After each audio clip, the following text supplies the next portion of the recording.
Hello everyone, a very warm welcome and thank you for taking the time to come to the AllQuant webinar on multi-strategy investing. So it is about time now, so we're going to start.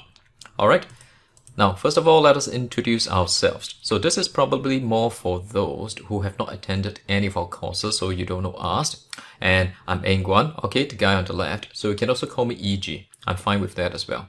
And together with me right now is my partner Patrick. So we are the founders of AllQuant, a private investment company.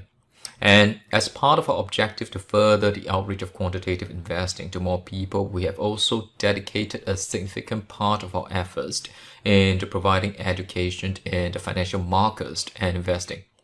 So basically, we want more people to know about quantitative investing, what we do and what you yourself can actually do to take charge of your own investments. All right.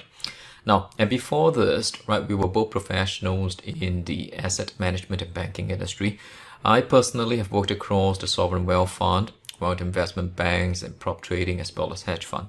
So Patrick himself has a very similar background to me. So we have known each other for a very long time. In fact, way back for almost 20 years. And in the last 5 years, we were both colleagues. We were both actually co-portfolio managers in a multi-strategy hedge fund. And between the two of us, right, we have actually a combined experience of more than 30 years in the industry. Okay, so that's about us. Now, most of you should be here, right, to see how you can grow your wealth through investing. Okay, I think that should be a reasonable expectation.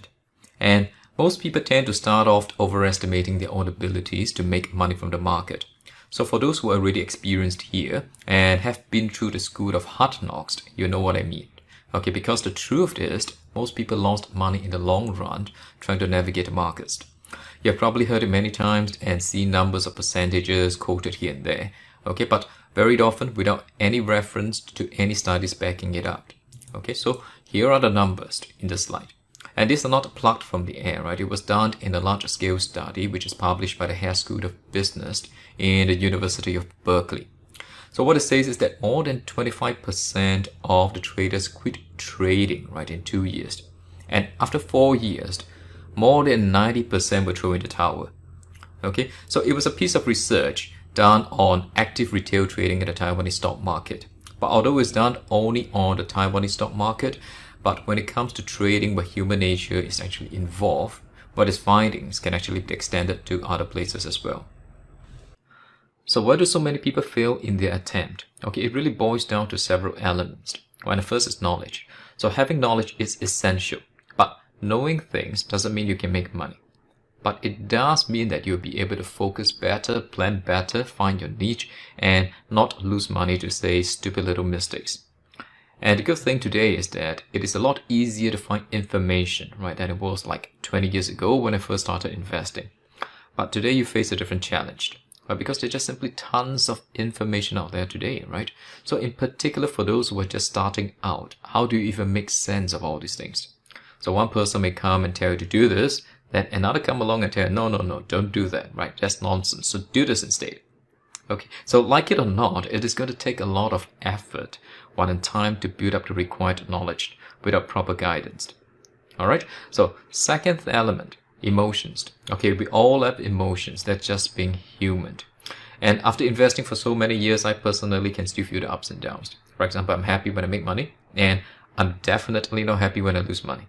Okay, and really, there's nothing wrong with that. I mean, if instead you feel happy when you lose money and sad when you make money, then I would say something is seriously wrong here, okay? But the key difference here, right, is what you do and not what you feel. Okay, newbies are going to panic, they're going to question the premise if they even have one to begin with, and then they would take drastic actions with their investment or trading decisions. Experienced investors, on the other hand, right, will have a plan, which is well planned, and they will stick to it, right, regardless of what they feel. Okay, so that's emotions. Alright, the next element is discipline. Again, this is related to emotions and also linked to knowledge. So if you have the discipline, you best stick to your plan, and your emotions is not going to affect your investing. But to have that level of discipline, you first need to have a well-thought plan that you are confident of, one that can stand up to the test that market is going to throw you along the way. And to have that plan, you're going to need the knowledge. Okay? Now, next element, time. Okay, we're all busy people today. So the majority of the people are going to have a job, they're going to have family commitments, they're also going to need their personal time to pursue their hobbies, so on and so forth. So they can only invest or trade on the side. And at most, they can spare maybe an hour or at most like 2 a day to look at investing. So there is no way they can effectively digest like all the news, the market charts, and cover like different companies or stocks in detail. Okay, so this poses a big challenge for a lot of people. And the next and the last element is common sense. Okay, this is something we all have, but quite often we forgot to use it. Okay, investing is very much like many things in life. So what looks too good to be true, right, is almost always too good to be true. So people often mixed up probabilities with possibilities, and that can be a very dangerous way of thinking. So for example, can you be the next Warren Buffett? Absolutely, I mean, why not, right? But what is the probability, right? I only know of one Warren Buffett so far. Okay, so in investing, we should always temper our expectations and build our plans, right, with common sense. So these are the different elements that you're going to need in order to invest successfully. In the subsequent part of this webinar, we're going to introduce to you the idea behind quantitative investing, and you will see how it can be used to bridge the issues that we mentioned earlier to build a robust portfolio that can weather different kinds of market conditions. Okay, and we're going to start off first, right, by touching on what is quantitative investing.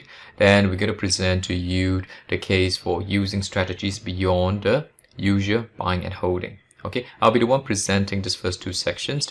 Then after that, Patrick is going to come in and he will show you the approach that we use to beat the market. So basically that is the multi-strategy investing approach that we're going to touch on.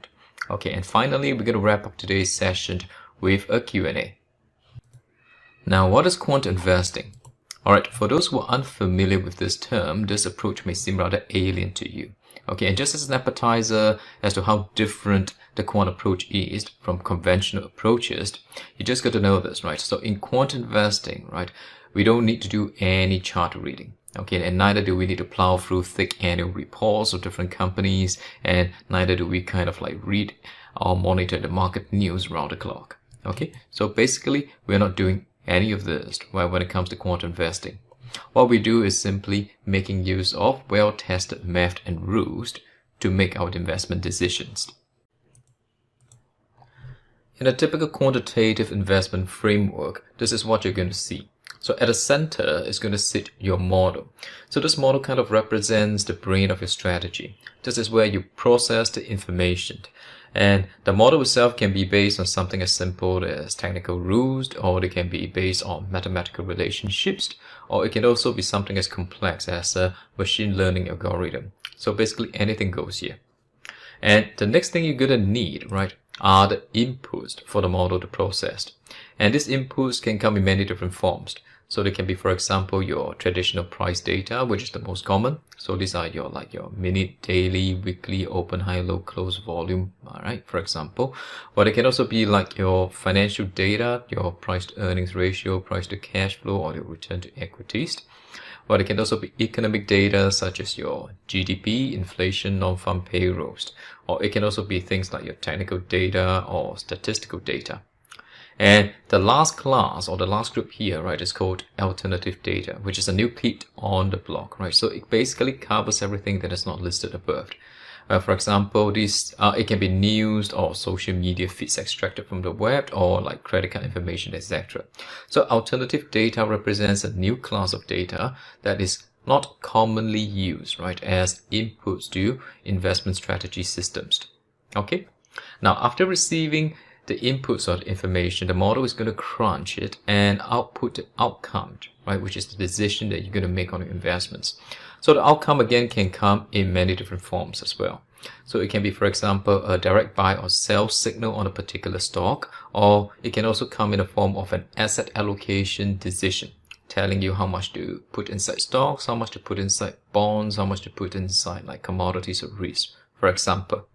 Or it can also be a scoring system that helps you pick out the top X percentile stocks, right, to invest in. Okay, so this is a nutshell, right, how a typical quant investing process or framework looks like. Now, to give more flavor on the difference in the process, let's use an example. Okay, let's say, for example, you are a traditional type of investor and you had this idea which you read right from somewhere that stocks with strong momentum and good dividend yields are good picks, right, to put inside a portfolio. So what happened is that you might then do some informal study or observe from the charts, right, to see if that is indeed the case, right? And after you do that, you just make the decision. All right, I'm just going to do it. Then you make use of some filters that are available out there in the web to sieve out the stocks with strong momentum and good dividend yields. And after filtering out the stocks from the least, you're going to do some research and pick a few of them, right, to put inside the portfolio. And that's about it, right? And that will be how the traditional process looks like. And how would a quant investor do it then? So a quant investor would basically question the premise. So he may go and try to quantify this relationship between stock performance and against its momentum and dividend yields. And in this case, right, what he did was he created a formula that scores each stock based on its momentum and dividend. So a generic idea, right, has now become a well-defined and quantifiable problem, where they can then put it to test using historical data in a process which is called backtesting. And from there, you can then establish whether there are any statistical significance to this so-called relationship. So if a relationship exists, right, then stocks with higher scores are going to do better than those with lower scores.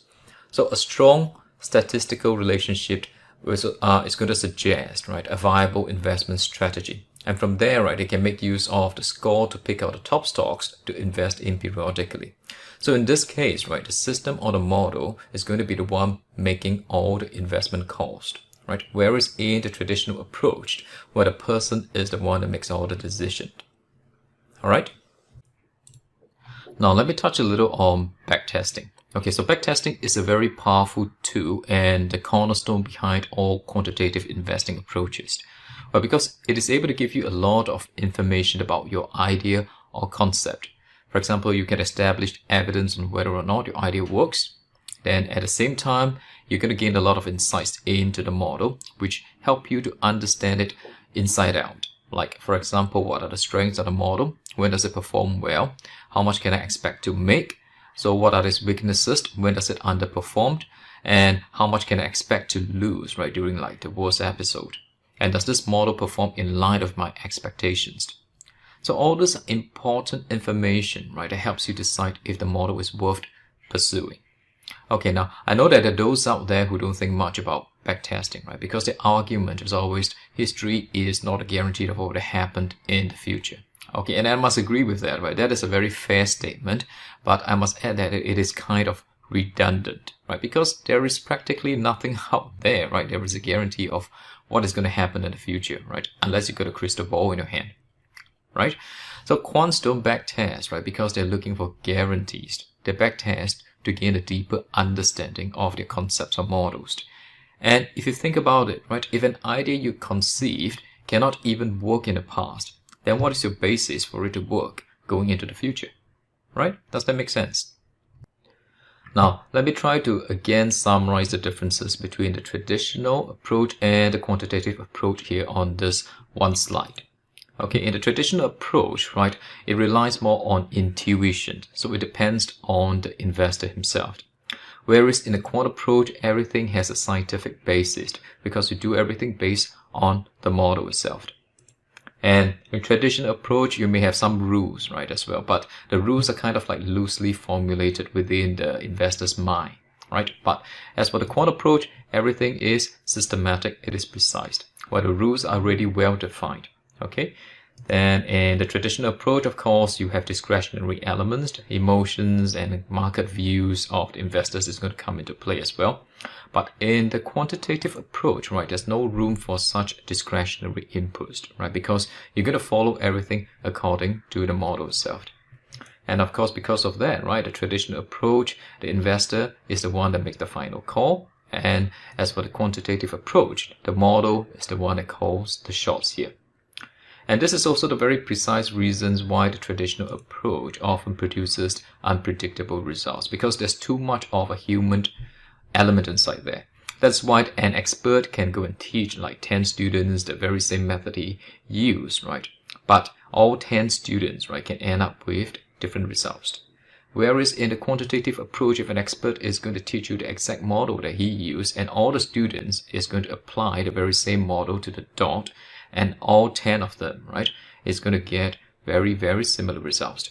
So a quantitative approach is consistent and repeatable. Alright, now I know the quant approach might sound new or alien to some of you down here.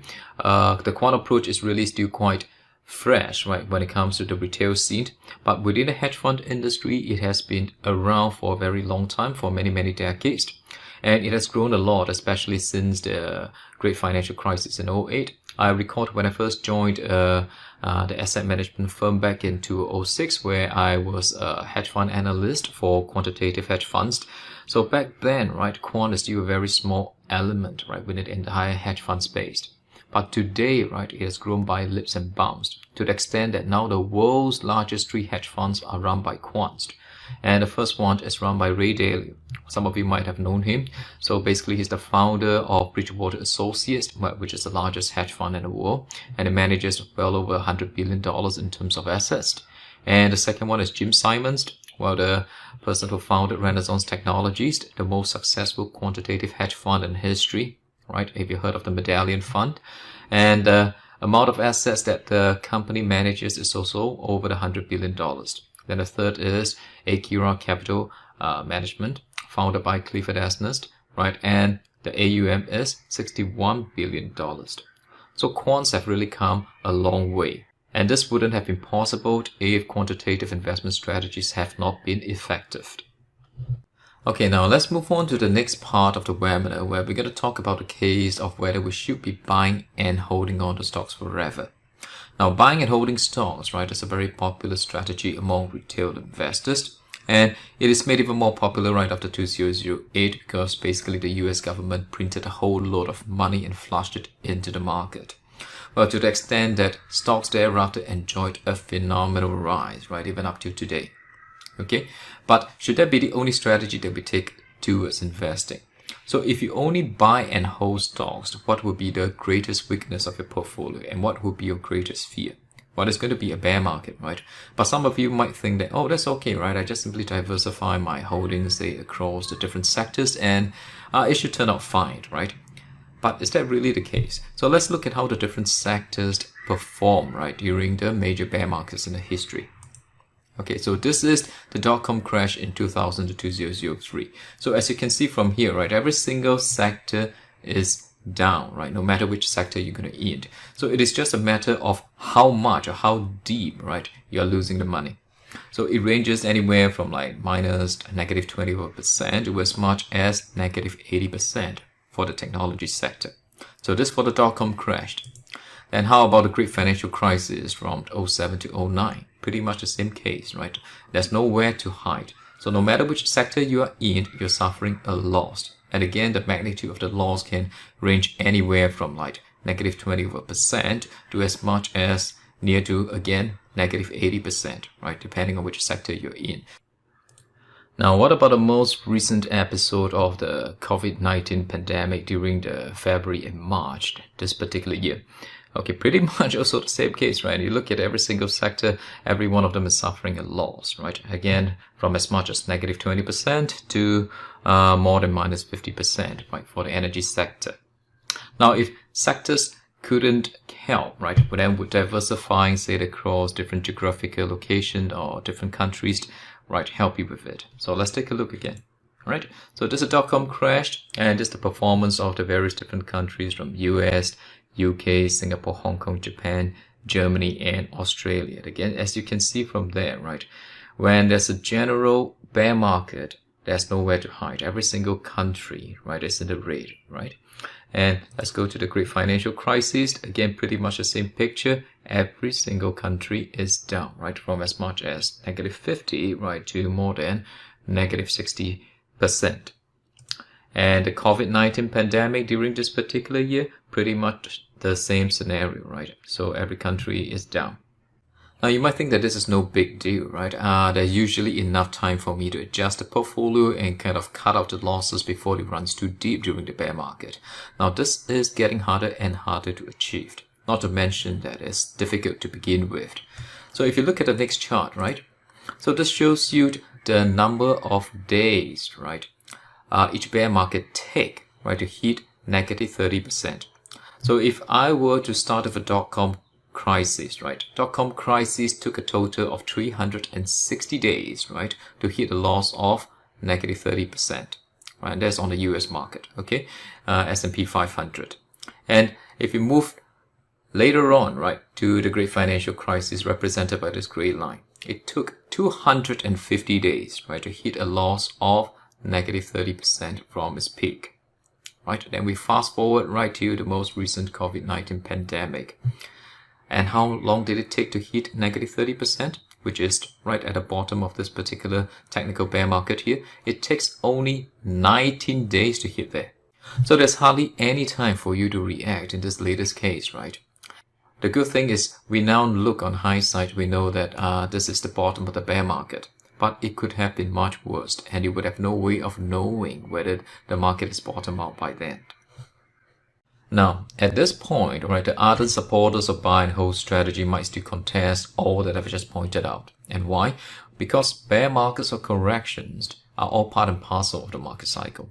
And to them, that is okay because history has shown that stock market eventually ride out of it stronger and higher. So it is just a matter of time.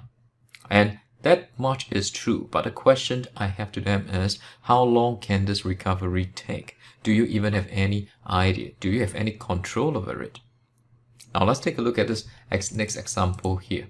Okay, so this chart here shows you the favorite global example that people like to cite, right, in support of, let's say, buying and holding stocks for the long term. So this is the S&P 500 price index. So I'm sure all of you know it. So if we use that as a proxy for the broad US stock market performance, well, you can get an indication from here, like how long a recovery might actually take. So in 2000, right, we have the dot-com bubble, right? That's the first bear market I've shown on this chart. So again, the market tumbled and recovered, but just when it closed in back to the peak before 2000, the great financial crisis hits, right? And the market crashed again. So the market only regained back to its power high, right, in 2013. And if you count all the way from 2000 onwards, that is about 13 years, right, after the dot-com crashed. Okay. So this is the US market, but the world is much larger, right? So what about other countries? So now let's look at the next one.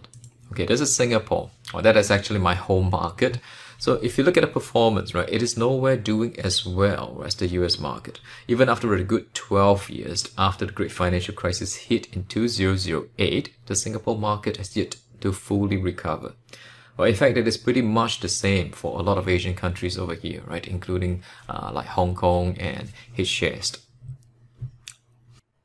Now, some of you may think that 12 to 13 years is still acceptable, as in it isn't too long. So if that is the case, then let's look at the next example, okay? So this is Japan Nikkei 225 index. So Japan enjoyed phenomenal growth prior to 1989. Then after that, the stock market crashed as Japan entered into a prolonged period of slow economic growth and deflation. So the period from 1989 to 1999 was later called the lost decade by the people. Okay, but when they called it the lost decade, they probably did not know that this downtrend, right, is still going to continue for another decade all the way until 2009, right, because of the great financial crisis that happened later on. And although Japan did start its road to recovery thereafter, but still, right, even today, it is nowhere near the peak back in 1989. So if you look at the chart, its current level is only about 60% of the peak it made back then. And how long are we talking about here? Well, it is a whopping 30 long years, and we are still counting, right? So the US Great Depression back in the 1920s is probably the only event, right, that can rival this. And if you ask yourself, how many 30 years do you think you have? Okay, this may not have happened to you, but it did happen, and there are people that are caught in it. So how can we be sure we will never find ourselves in such a situation? Well, we can hope, but we can never be sure, okay? So we can't predict or stop things from happening. So the best that we can do is to prepare for it. To prepare for such unforeseeable scenarios and achieved performance stability, so buy and hold is not the answer, or rather, it is not enough, right, by itself. You will need to diversify across different strategies, right, that can complement each other. So each of the strategy is going to have their own strength and weakness. Okay, so that those that have a strong period can cover those that are underperforming. And at any one time, well, it is a lot less likely that all strategies can be severely hit. So for that purpose, right, today we have launched 4 unique strategy courses. So the first is called Risk Parity. So risk parity is a robust asset allocation strategy, right, based on equal risk principles. So Ray Dalio is actually the first person to launch a hedge fund based on the risk parity principle many years ago. But till today, right, the concept is still very much relevant and useful. And as a strategy, it runs contrary, right, to traditional asset allocation methods, which focus more on allocation based on dollar capital, such as 50-50 or 60-40, which, while simple, is far from being optimal. Okay, then the second strategy is trend following. So trend following too is a very old strategy and a very popular one. So there are many trend players, right, in the markets, including large institutions like hedge funds, because it is simple, it is intuitive, and trends are also directly observable from the price chart. So we can actually pull out the chart on S&P 500 and take a look, and even a layman who see for the first time will be able to notice all the long-term trends on it. Okay, so stocks, right, in particular exhibit strong long-term rising trend. So this strategy attempts to kind of capitalize on it and ride on them. But at the same time, right, it also has a defensive mechanism that kicks in when the trend turns south. Okay, now the third strategy is called volatility risk premium. So there are actually 2 types of volatility in the financial markets, right? One is called implied volatility, and the second is called realized volatility. So without delving too deep, right, into the details or the technicalities of it, right, you just need to know that the former, right, is forward-looking, okay, while the latter, right, is historical. So you can look at it like this way. So implied is what the market participants expect, while the realized, right, is actually what happened. So this volatility trading strategy tries to exploit the difference between the two, right, in deciding whether to go long on volatility or whether to go short on it. So the performance profile for this strategy tends to be a little bit more volatile, but it has also the lowest correlation to the rest of the strategy, making it a very good complement to the overall portfolio. Okay, now the last strategy here is the stock sector rotation strategy. So every stock sector represents a line of business, right, with its own performance characteristics. So while generally stocks tend to tread in the same direction, their performance, however, can differ, right, quite a bit under different market cycles. So this strategy, or this sector rotation strategy, uses a risk-based measure to try to pick out the right sectors at periodical intervals. Then on top of that, it also has an adaptive hedging system that adjusts the capital between sectors and the hedge, right, based on the market conditions. Well, that makes an otherwise long-only portfolio a lot more robust, right, against a major market crisis itself. Okay, so this is by and large the 4 strategies that we have right now that are available on our courses. Now, at this point in time, all our strategies are focused or applied on the US market. And as for the reason why the US market, it is actually very simple.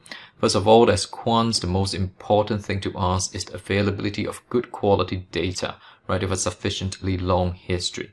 And US, right, has the largest and most liquid financial markets with a long history.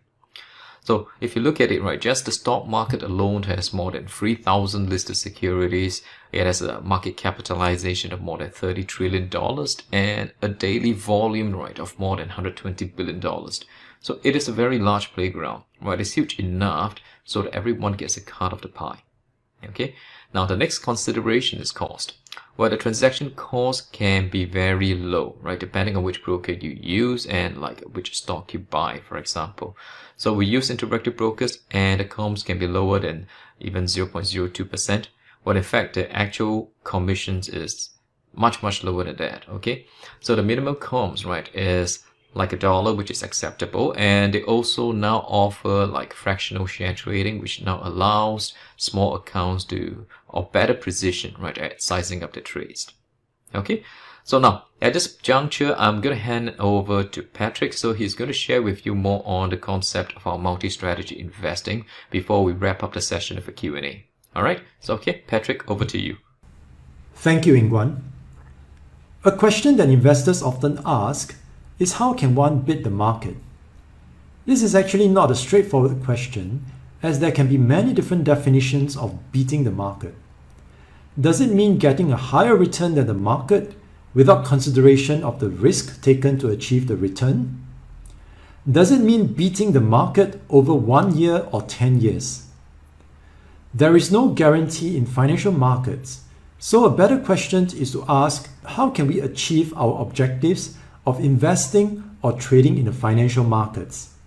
There can be many different objectives, but at the very basic level, I think everyone invests or trades to secure a better financial future.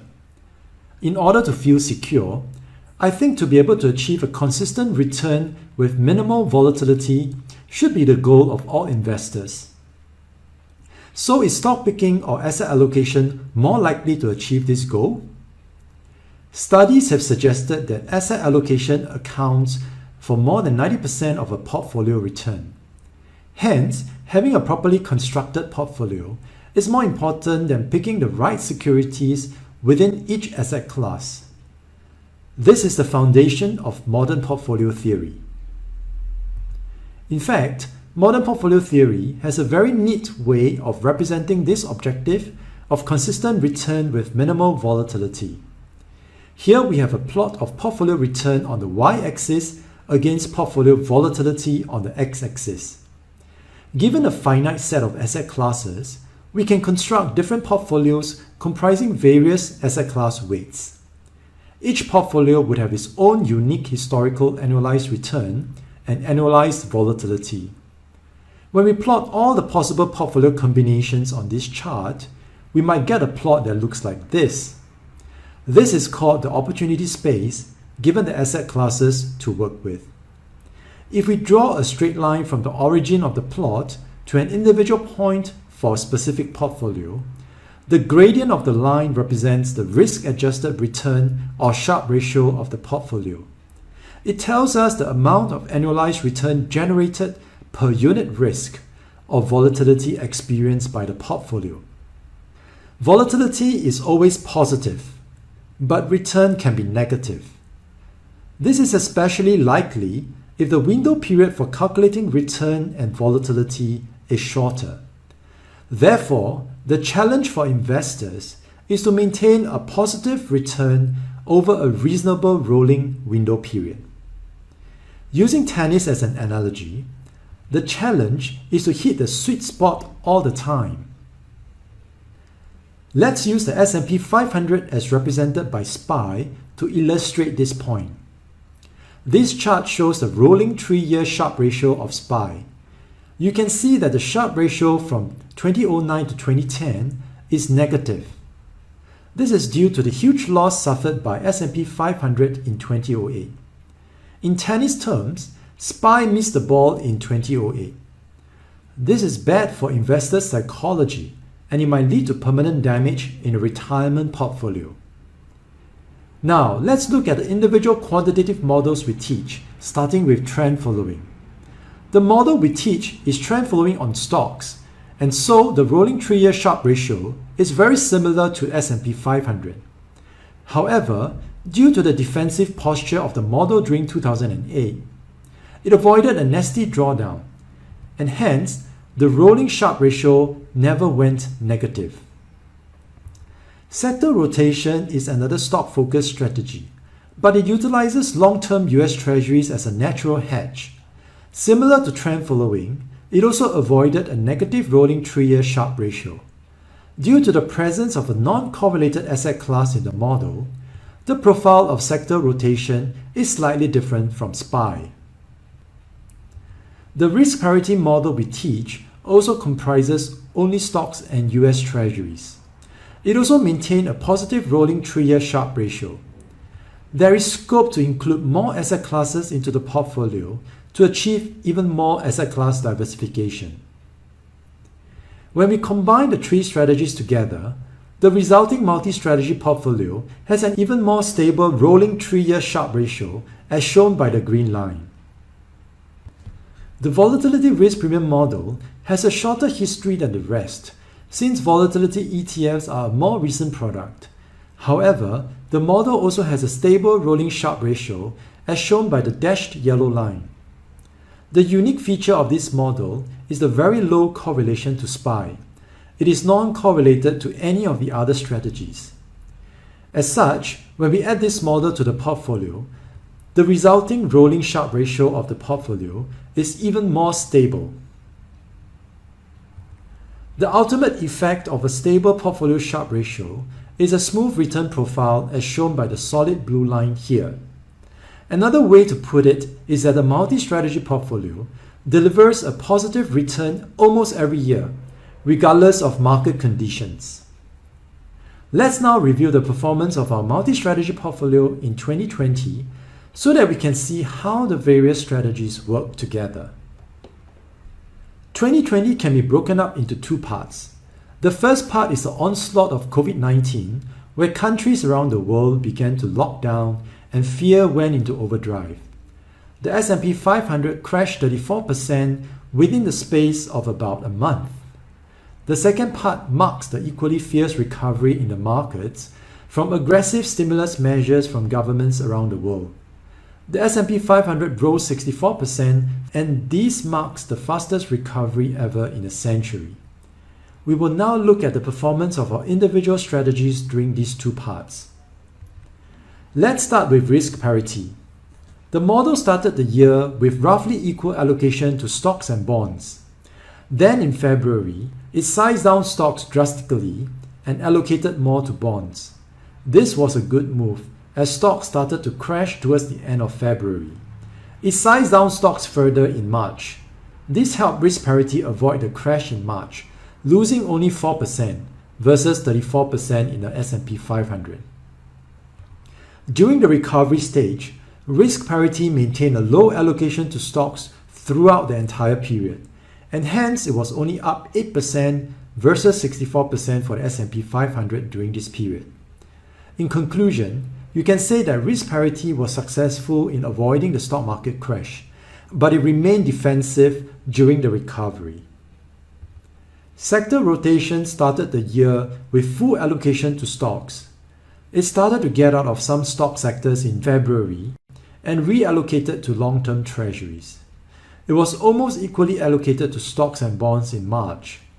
This resulted in sector rotation suffering a drawdown of only 16%.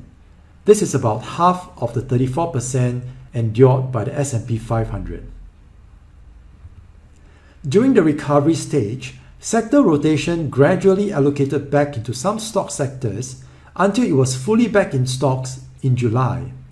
Due to the lower allocation to stocks during the early part of the recovery, which is also the strongest, sector rotation was only up 22% versus 64% for the S&P 500 during this recovery stage.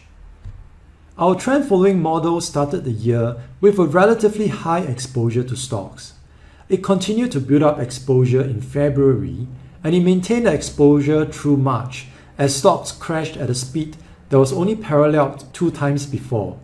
First, by the crash at the onset of the Great Depression, and second, by Black Monday in October 1987. Our model is purposely built to be less reactive to short-term market moves, and hence it is slow to react to such sudden changes in market direction, which are very rare occurrences. As a result, trend following lost 41%, more than the 34% suffered by the S&P 500. Moving into the recovery stage, because our trend model is still having a relatively high exposure to stocks, it participated in the bulk of the initial recovery, which is also the strongest. However, the defensive mechanism started to kick in and the model began to trim stock exposure gradually. Starting from August, when the recovery continued, the model stopped trimming and began to rebuild stock exposure.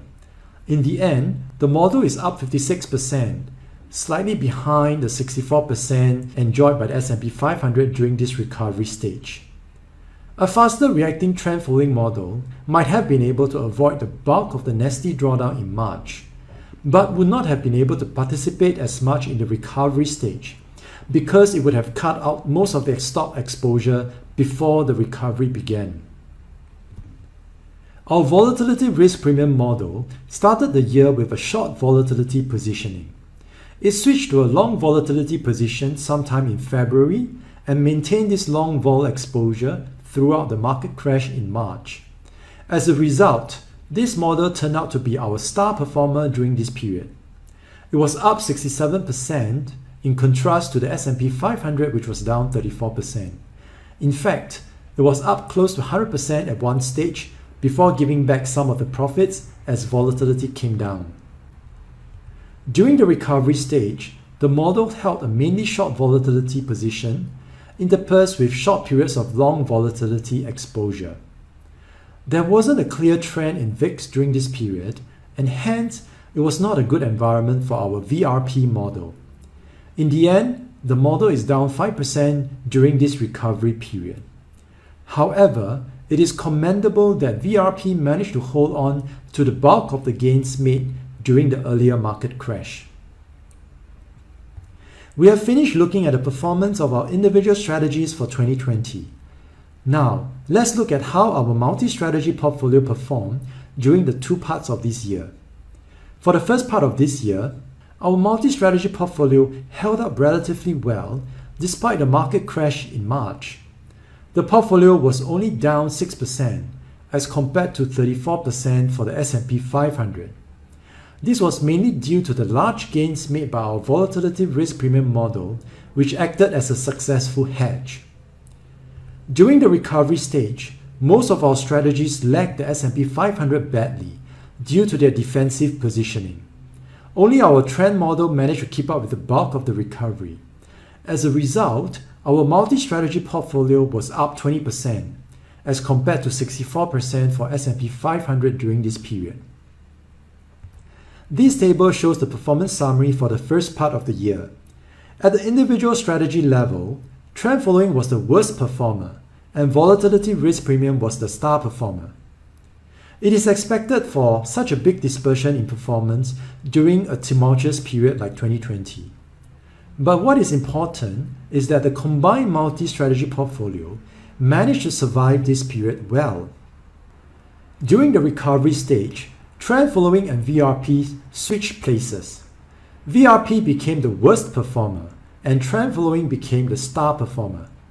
This highlights one important aspect of multi-strategy, and that is, when one strategy is down, another tends to pull it up, and roles can reverse at different times.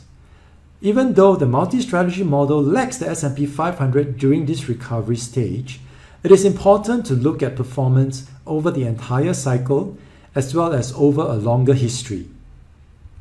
This table shows the performance summary for this year as well as the compound annual growth rate over a longer history. The S&P 500 made 14.1% for the year up to end November. This is respectable given the situation we are in. However, our multi-strategy model did better at 19.5%, and this is mainly because it managed to avoid the sharp drawdown in March. Our multi-strategy model also delivers a higher long-term CAGR of 14% as compared to 10% for the S&P 500, and all this is achieved without much leverage at the portfolio level. It is not shown here, but the multi-strategy portfolio has a much smoother return profile as demonstrated by its performance this year. Okay, we have come to the end of today's webinar. We will now open the floor for Q&A.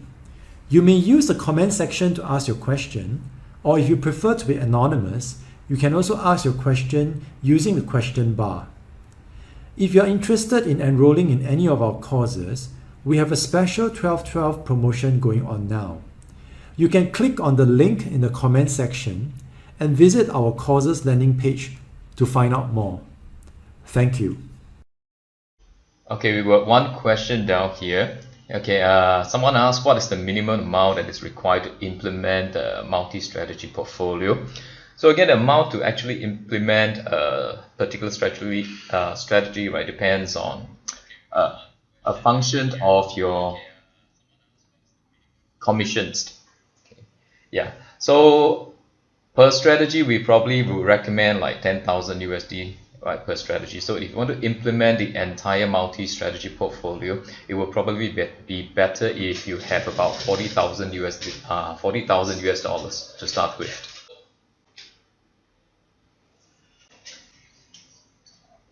Okay, we have a second question here. Somebody asked whether is there any good time to implement this multi-strategy approach.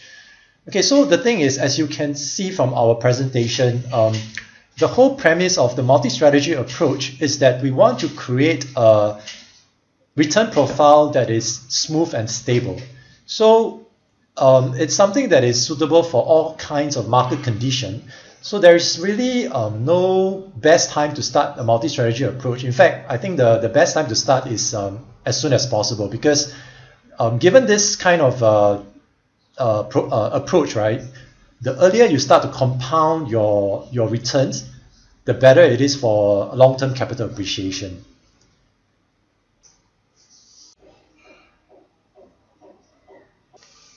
Okay, there's another question here on the level of trading involved.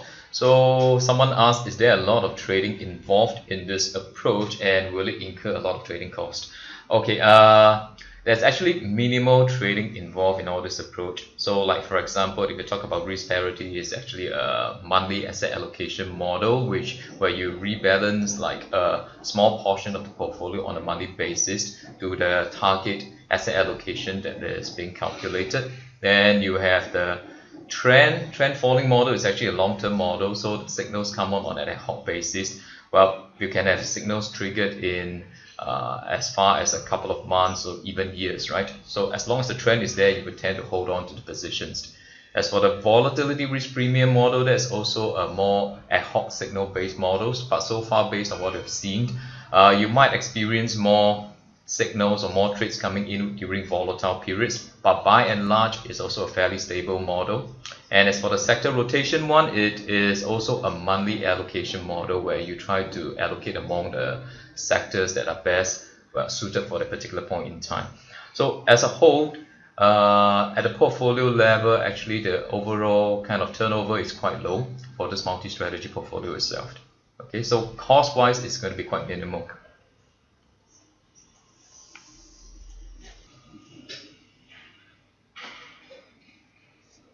Okay, maybe we'll just wait for a couple of minutes to see whether there are any more questions coming in before we end this today's webinar.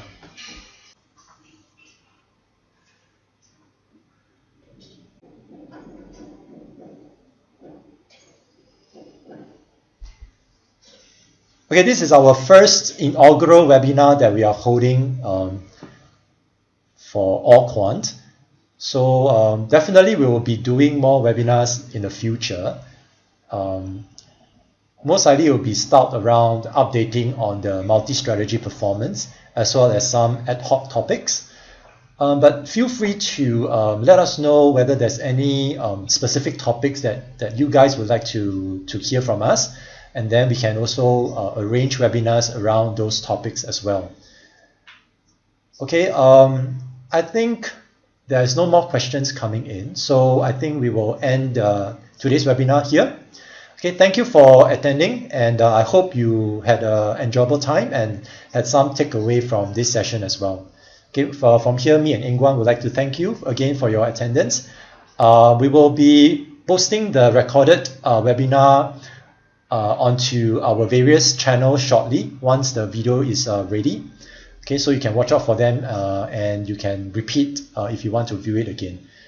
Okay, once again, thank you very much, and we'll say goodbye for now. Yeah, thank you everyone. Goodbye.